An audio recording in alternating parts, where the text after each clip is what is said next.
Alright, so this first video is going to be a little different than normal. There's going to be some photos, a little bit of voiceover. We weren't 100% sure exactly how this was going to go when we signed up for it, so now that we know from here on out, it'll be a little bit smoother, but we have to work with what we had since this is where we're at now. So at least show you guys how we got here, what we started with. It's a pretty nice car. Fairly certain there's going to be a lot of upset people about this. This is a real 1971 Challenger 340 RT. It was originally an automatic car, and somebody switched it to a 4-speed manual, and it's not the original engine, so everybody can just chill out a little bit, because we're not really changing too much than what they already changed. So we're going to change the engine and transmission again, but it'll be a lot more fun car, a lot more enjoyable to drive. Have cold AC, have brakes that work, all the stuff that you'd actually want in a car today, not a 50-year-old piece of junk. Not that it was a piece of junk, but it was a pretty nice car. I drove it for a couple days before I took it apart, and it did everything she needed to, so I just like them with the new stuff. It's a lot better. So I don't know, I bet that 340 we took out maybe made, I don't know, what, 300 horsepower? Maybe. And now we're gonna have over 800, maybe over 900. We'll see. So this is what we started with. It's a 1971 Challenger RT. It was a 340 car. Had a manual transmission in it. Everything was there. It's just a super clean, super nice car. So what we did with it was we basically started disassembling it. Took, you know, the fenders, the front clip, everything off, all the drivetrain out, got it to the point where we could put it on a cart, and then what we did with it is we sent it off for sandblast. And we did that so any work that we did to the engine bay, all that stuff, welding-wise, we didn't have to work with undercoating, any of that sort of stuff. It just make it nice and easy, and you'd be able to find anything that was wrong with the car. You know, there's a small little bit of rust in the floor in the driver's bit. There's these strange, weird 2 holes that somebody drilled in the inner fender. But for the most part, the car was super duper clean. All right, we got her back from blast. Starting to get all the rear suspension installed. Super clean car. Next to no rust. Small little patch we're gonna have to do in the floor pan. Getting the 9-inch all set up in the back, relocating the lower control arms inboard so we can fit a bigger tire. So there's some good room in here to get a tire. Hopefully we can run like a 10-inch wide wheel or something and try to get some traction. I know traction's gonna be super duper important. Got the inside all sealed back up.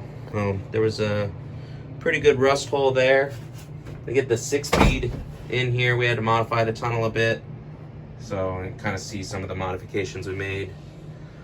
Starting to work on getting the computer mounted.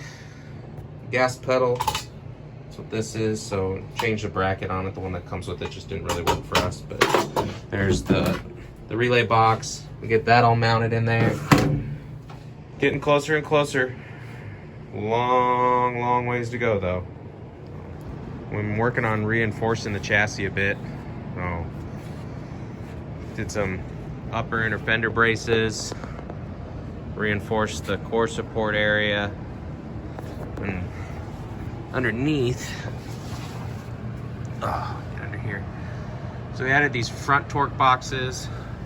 There's full-length subframe connectors that tie the front into the back now, and added these rear torque boxes as well. So all of that should strengthen it up quite a bit, especially if we want to try to go fast with this thing. So let's try to keep the body from twisting, all that good stuff. So rear suspension's in there, trans fits real good now.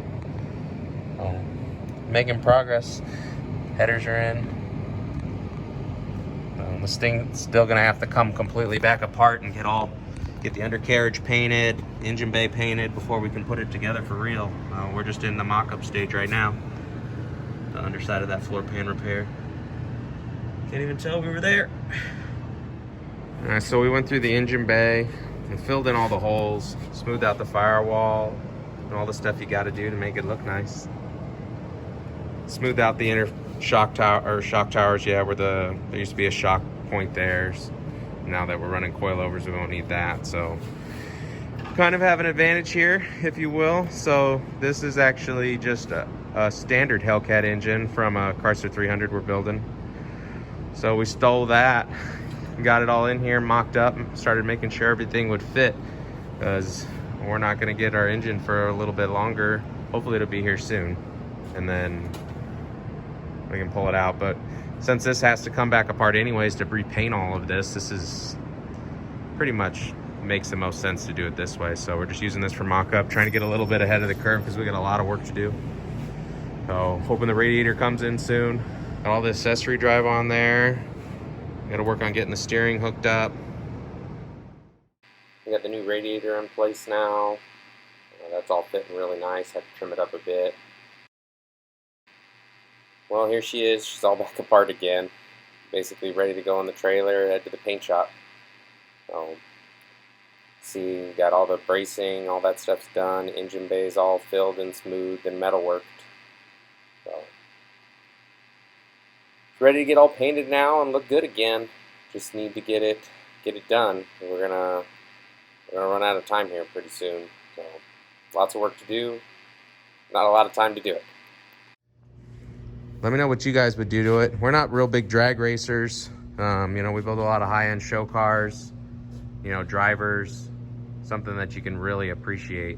But not something you typically trash at the track. So, you know, I haven't really seen, or I don't even really know too much of what anybody else is doing yet. So, be intriguing to see if anybody does anything, you know, vintage or actual muscle car like this.